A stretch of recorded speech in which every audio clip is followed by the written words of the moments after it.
Hey, what's up, everybody? ForneverWorld here today to do my review of One Piece episode 538. Now, this particular episode, not too much happened, but there were a couple of significant moments, I'd say. Definitely in the beginning, and definitely at the end, without a doubt. That's probably the sole reason to watch this one. But so basically, the episode starts off Captain Jamon and Zoro and Usopp and I believe, yeah, and Brook, they're trying to get away because, Zoro just slashed up Horty.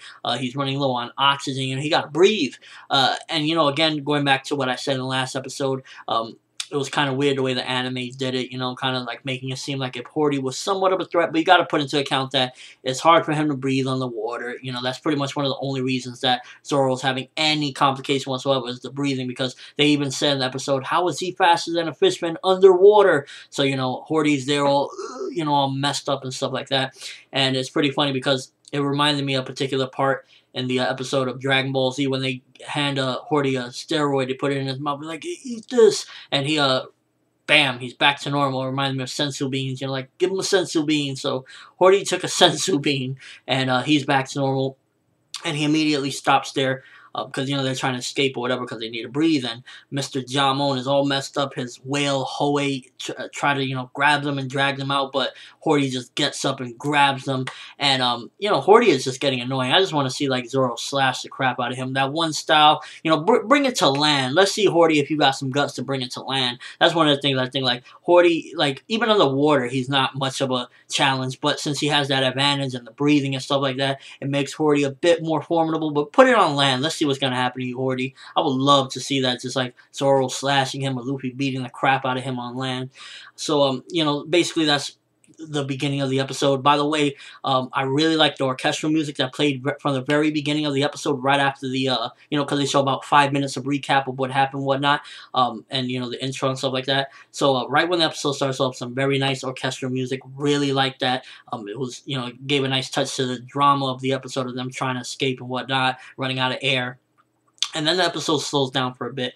We get a slowing down. Luffy arrives at the grave of Queen Otohime with Shirahoshi. He meets up with Jimbei. By the way, Jimbei got a new voice actor, I believe, because I believe the other one, the voice actor that previously played Jimbei, passed away. Sorry to hear that. Hope he's in a better place. But, so in that particular part, I was a little bit like, huh? But then I remembered that he had passed away. So we got a new voice actor with Jimbei. Pretty solid, not too much of a difference, I wouldn't say, but Jimbei did look a little bit different as far as, like, the character. I don't know, maybe it's just me, but he looked a little bit more slimmer or something, or a little bit more sharp in his image. I don't know, maybe it's just me, but he looked a little bit different. And he meets up with them.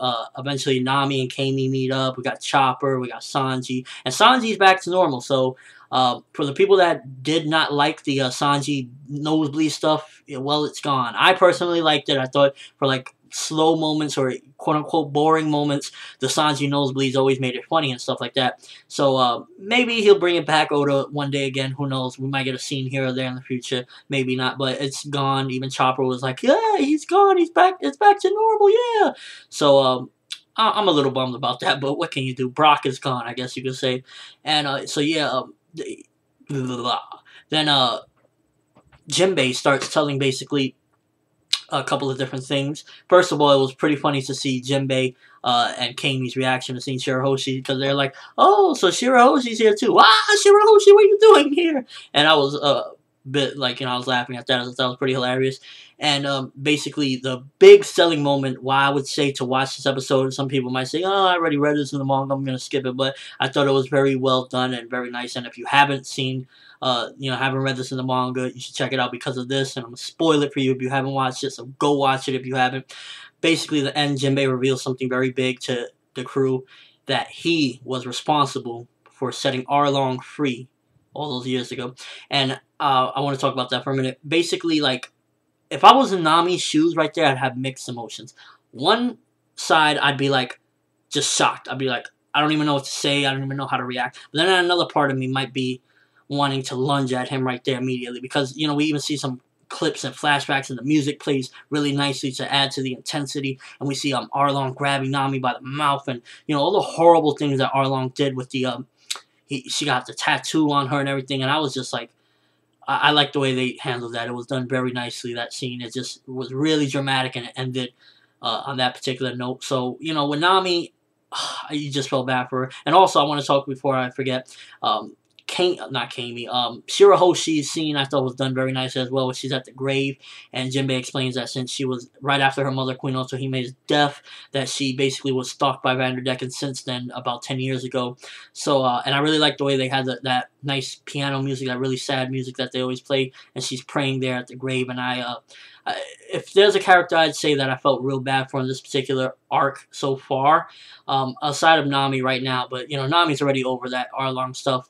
She'll always remember it, but she doesn't have any more emotional attachment to the situation, I think. But I feel for Shirahoshi, because since a little girl, she had to be locked up because of Vanderdecken, and I always bring it up, but it just really annoys me because that's one reason why I would love to see this Vanderdecken, and I loved it when Luffy beat him up last episode, and he deserves much more. Even in this episode, he's still throwing axes, so I felt real bad for Shirahoshi again, seeing her at the grave crying. She couldn't even go to her mother's funeral because of Decken, and yeah.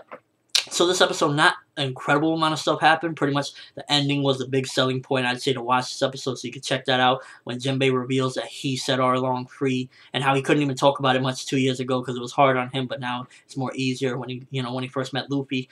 And overall, again, not the greatest episode, nothing like that, but I enjoyed it, and definitely a reason to watch it would be the ending, the beginning, the orchestral music, a couple of jokes in there. So it was a pretty decent episode. Let me know what was your favorite moment. Was it the beginning with Mr. Jamon trying to get away, his back is all thrown out? Was it the end with the revelation about Jimbei? Was it the scene of Shirahoshi and, how she's been locked up all these years? Or was it a couple of jokes like Sanji being back to normal, or, them seeing Shirahoshi, Shirahoshi? Let me know in the comment section below, or with a video response, give me your thoughts on this particular episode 538 of One Piece. But that's all I have for this video. Thanks for watching. Hope you enjoyed.